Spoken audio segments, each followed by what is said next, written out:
Very good. Welcome. And we'll start off with the bracha. Baruch atah Adonai Eloheinu melech haolam asher kitshanu b'mitzvotav v'tzivanu la'asok b'divrei Torah. Amen. And today, of course, is December 3rd. Here goes to the screen. Here.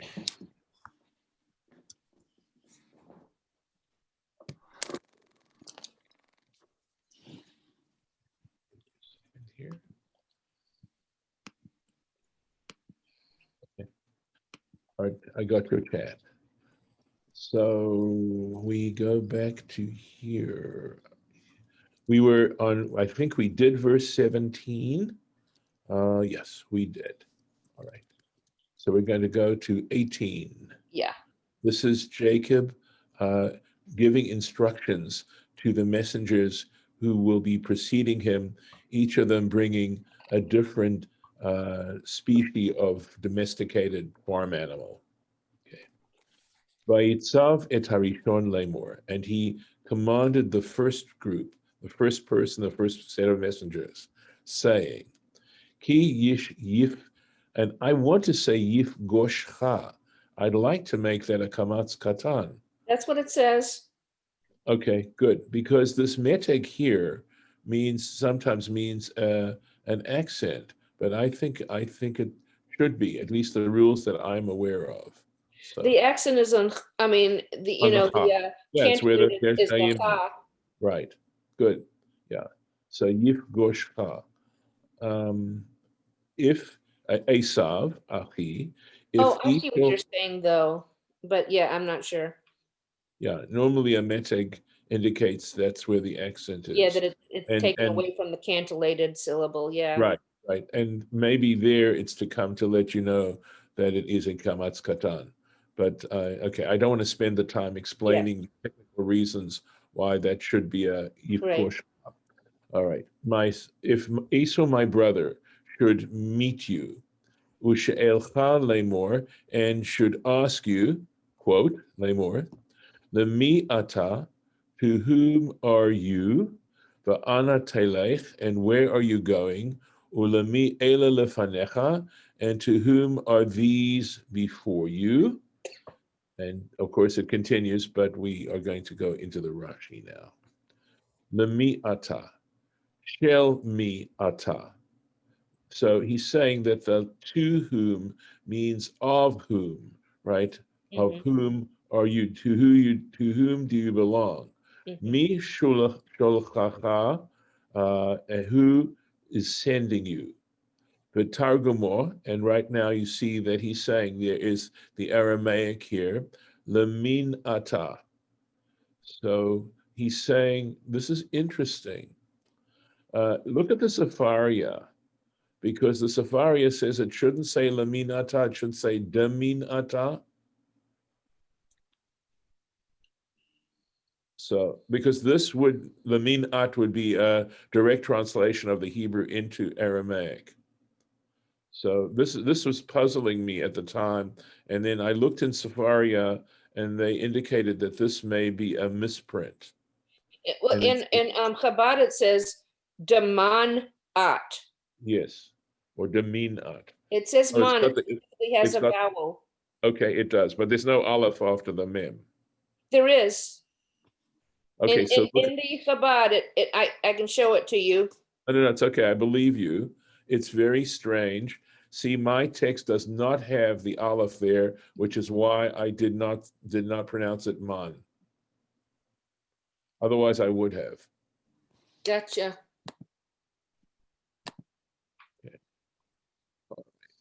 Okay. Give me a second here. But it means, apparently Rashi is correcting something here. Let me go on. Ulami ela lefanecha, ve'ela shelefanecha, and these that are before you, in other words, the animals, it sounds like, right? Shel mihem, to whom do they belong? Lemi hamincha hazot shlucha, in other words, to whom is this gift being sent? So he says lamed, this actually is lamed, the letter lamed, mishameshet barosh hateva, that is serving at the beginning of a word, bimakom shel, bimakom shel, has the same meaning as of. Yep. More, and now he gives examples. V'chol asher ata ro'eh lihu, and everything that you see is mine. So he says shelihu. So li, which means to me, in this situation here, means mine, Mm-hmm. of me. And in chapter 24 of Psalms, Lashem haaretz umloah. So it means to Hashem is the earth and its fullness, meaning shel Hashem. It belongs to. Mm-hmm. So to understand this as a possessive, that's what it is. Going on. So we're continuing this instruction that Jacob is giving his servants. For Amarta, and you should say, La'avdacha leYaakov, to your servant, to Jacob. Mincha hi shlucha, it is a gift he is sending, it is a sent gift, La'adoni Esau, to my lord, to Esau. Vehine gamhu acharenu, and indeed he is following us, he is after us, behind us. Va'amarta la'avdacha leYaakov, and you should say it of Jacob, of your servant Jacob. And he makes the point, Rashi makes the point, Arishon Rishon. He answers, there's several questions that were asked, and he answers the first question first, Ve'al acharon acharon, and on the last question, he gives the last answer, Shesha'alta lami ata, so you asked, to whom do you belong? La'avdacha leYaakov, I am a servant of your servant Jacob, Ani, the Targumo, and here we go. So we've got another example here of where Rashi's quoting the Targum, La'avdach leYaakov, to your servant, to Jacob. Is there any note there in the Chabad? It just says, no, it just says, it says of your servant of Jacob, and in reference to, in parentheses, and then it continues what you asked. Right, but the question that I would have is, why does Rashi have a need to put this in? What's he trying to tell us in giving us the Targum here? But it's Because interesting because Rashi originally says your servant Jacob, and then it says the Targum says of your servant of Jacob. Yeah. So maybe it has something to do with that difference. I don't know. Maybe. But I know this whole story, they just keep mentioning, again and again, your father, your brother, your servant, and they just keep mentioning it again and again with the names. It's always a repetition of the name and the relationship. And so that's why I was wondering if it was so much focusing, pointing out relationships, because it's just constantly mentioned as a separate thing. I mean, we know who Jacob is. Right. They could have just said, why do they have to put it like that? Okay, so this is direct speech. And we're using your servant almost every time he says Jacob. If not every time he says Jacob to Esau, he emphasizes your servant. In other words, he is trying to appease Esau and hoping to appease Esau by letting him know that he is subject to him and that he is making him his Lord. But is there a difference between your servant Jacob and your servant of Jacob? Of your servant of Jacob versus just of, I belong to your servant Jacob, or of your servant of Jacob. Well, I don't think that, no, I think grammatically it works the same. So I don't know the point. Might be a subtle distinction, but right now, if you look at the Hebrew, right, La'avdacha leYaakov, it's exactly the same as, look at that, it's identical in the Targum. Mm-hmm. So I'm going to go on. Ushesha'alta ulami ele lefanecha mincha hi shlucha, and that you asked, to whom are these, in other words, these animals before you? It is mincha hi shlucha. It is a gift. I'm answering that question. It is a gift that is being sent to Esau. Vehine gamhu, and behold, he too. It's referring obviously to Jacob. That's there to tell Esau that. Onwards. Uh, 20. Vaitzav gam et hasheni, and he commanded in the same way, like manner, the second group, gam et hashlishi, the third group, gam et kol haochim. In fact, all of them. All of them got the same instructions. Acharei ha'adarim lemor, that is haochim acharei ha'adarim, those who were driving, they were going, literally means who were going behind the flocks, with these words, kadavar hazeh, in this manner, tedabrum el Esav, you shall speak to Esau, motza'achem oto, when you happen upon him, when you find him. So, No Rashi there. no. Va'amartem gam hine avdacha Yaakov acharenu. And you have to say to him, okay, you should say to him, or say, gam hine, behold, indeed, here too, your servant Jacob is following us. He amar, and see, the word amar, it works much better with he thought instead of he said. For he thought, achapra panav b'mincha, this is going to be interesting, this word achapra, I can appease his face or his presence through the gift, haholechet lefanai, which is coming before me, va'acharei chen, and after that, fanav, I will see his face, Esau's face, ulai yisa fanai. Perhaps he will, literally, it means to lift up my face, but it means, perhaps he will grant me favor, is what it's meaning. Favor me. Mm-hmm. So here we go with the Rashi. Apapra panav. So Rashi explains, avatel rogzo, I will remove his anger. I will cause his anger to be annulled. Get rid of it. And he gives the example from Isaiah 28, and again using this verb kippur. So we'll see exactly what does the festival or the holiday Yom Kippur actually mean. Because we translate it as atonement, but the truth is that it robs us of the actual meaning of the Hebrew, and Rashi's going to explain that to that. That's interesting. The hofer britchem et mavet, your covenant removes death. So it Well, renders it batel.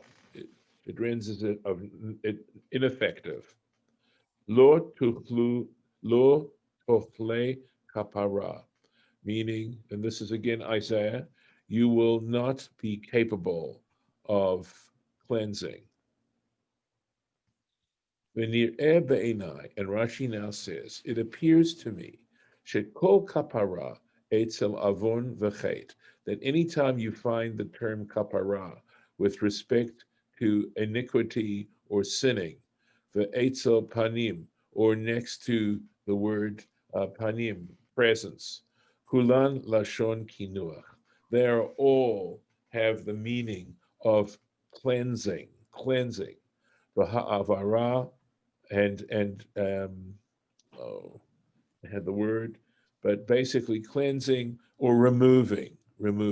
so let me just tell you what Chabad says with all Yes. of this, and it's Okay. pretty similar to what you said, but I don't know if the things that are different are meaningful or not. Okay. That's It says, okay. and your treaty with death shall be nullified. Right. Okay. You shall not be able to rid yourself of it. That's the one from the Ibid Right. one. And then Right. it says, Second it one. appears to my eyes that any kapora near sin or blah, blah, blah, or near countenance or terms of wiping away or removal. So it's Yeah. interesting. So it's like saying it's just wiping something out. It doesn't really say cleansing, but I understand why you're saying cleansing. But it Mm-hmm. just kind of seems to be implied, just kind of decimating, wiping it Yeah. completely out, Mm-hmm. nullifying. Yeah. Well, I think wiping is sort of a better, gives you that idea. In other words, it's sort of this gentle removal, I suppose. I don't know. It doesn't have to be gentle, I suppose.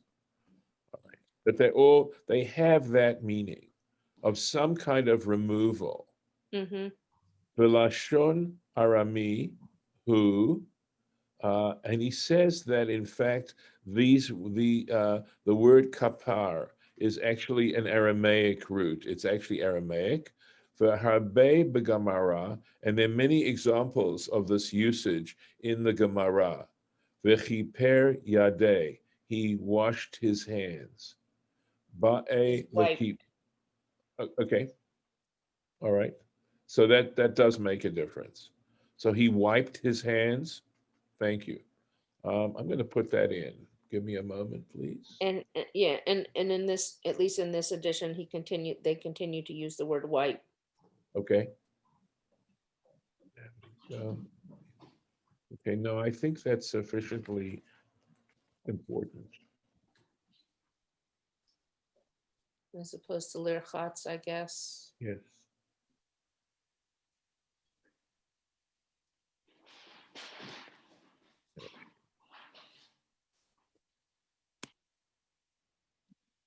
Yeah, lirchotz would be to wash. To wash. All right. The kiper yadeh, ba'a lekipure or lekfure yadeh, bahahu gavra, and it says he wanted to wipe the hands of that individual, of that person, or it could mean he wanted to wipe his own hands, by the way. That's what it says. He wants to wipe his hands on this person. Mhm. Yeah, I mean, it depends on the context. That's Sometimes what it says. Hahu Gavra, that person can refer to the person they're referring to, not Okay, someone else. this But is sometimes, Chabad interpretation. no. They have good scholars. They really do. They're certainly well versed in the traditional learning. V'gam b'mashon hamikra, and likewise also, not only in rabbinic Hebrew, but also scriptural Hebrew, nikraim hamizrakim shel kodesh, the bowls, the sanctified bowls are called kipurei zahav.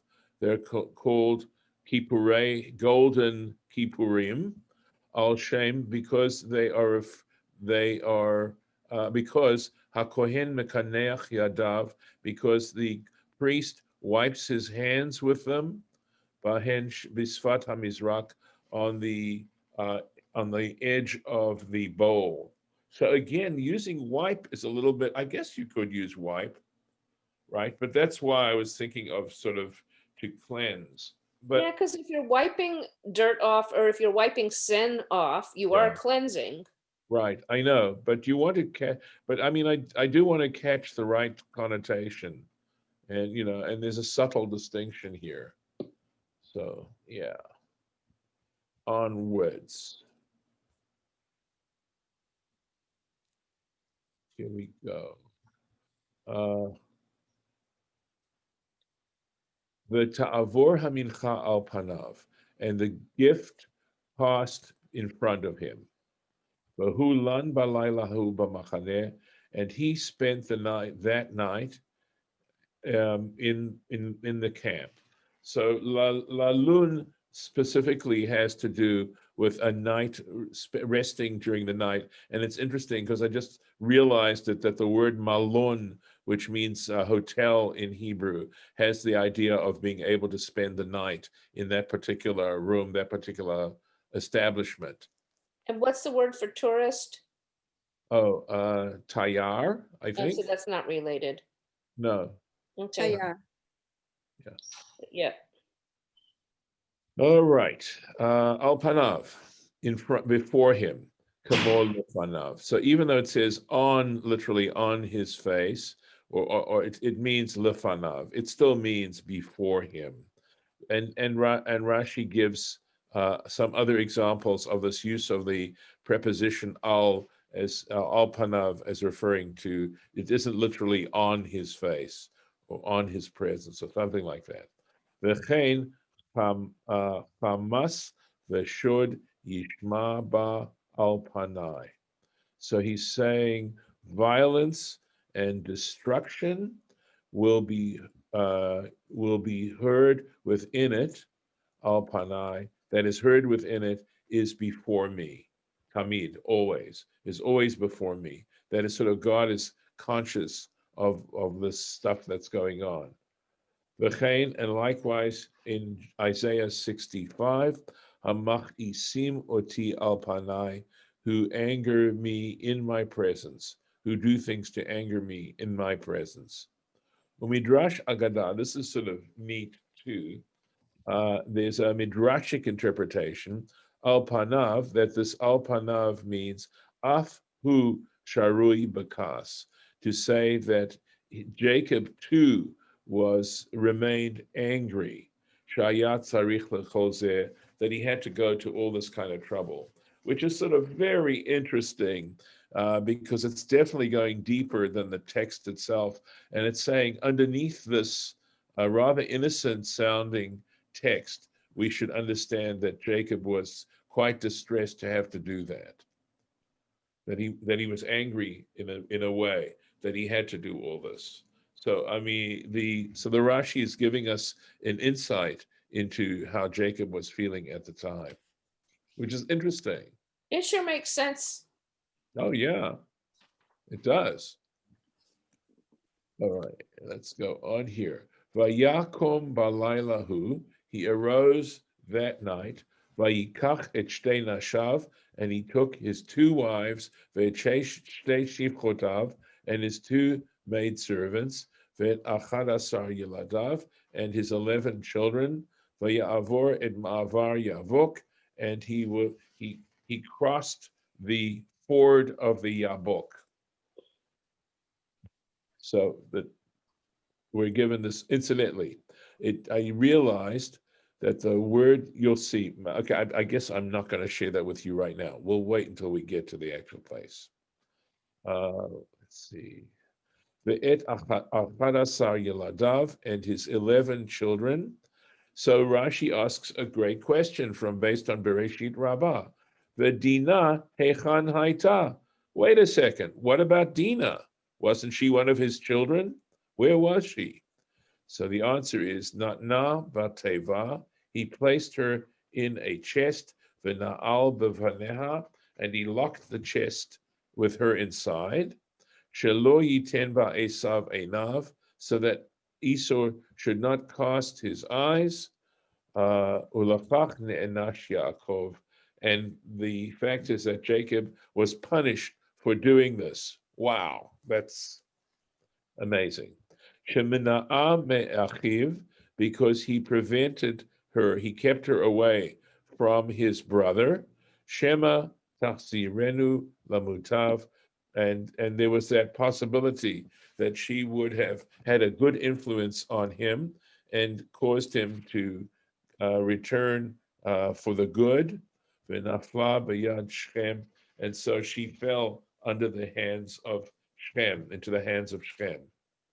Yabok. He was punished for Jacob. It says Jacob Jacob was punished, but she was the one punished. I mean, they're both punished because, he felt guilty and upset about what happened to her, but she was the innocent, punished person. Well, yes and no. Yes and no. And that is Vatetse Dina. So there is this sense that of great modesty on the part of the women not to go out into the marketplace, because there was a sense that it inevitably led to immorality. And so they mentioned that about Dinah, that she wasn't innocent with regards to this. I'm not saying that she was deeply guilty by any means, but it's not that she didn't provide cause for this happening. So she and Jacob together had the idea and executed it to go in for her to go in the box. That's a really, something that's a super interesting inference. Never thought of it quite like that. I don't know whether that in some ways is anachronistic, because remember, he's the patriarch, and she might, I mean, we just don't know her feelings, but she Or would how old hardly she object. is. She wasn't really in a position to object. By the way, So she does. what was her part that you're saying? Oh, that initially she wound up with Shem because she was going around the place. Oh, it's the Shem part. Okay. Yes, it's the The Shem part, punishment, not the this pu- part here. the punishment for Jacob was that his daughter was seized and raped. Correct, And what was he being punished for? For putting her in a box. correct. And preventing her from possibly helping Esau do tshuva. So there's another little piece there, which is talking about the influence a wife can have on her husband. That generally speaking, that wives have deep influences on their husbands, and so Dinah might have caused Esau to do tshuva, and So it's because also a sign of Jacob still being scared and not having 100% faith that God will make everything all right, that he's still acting out of fear. right, and also of course it follows very naturally from what Rashi just told us when he said that Jacob was angry at having to do all of this. So this would have come out of his anger on that as well. Yeah, which was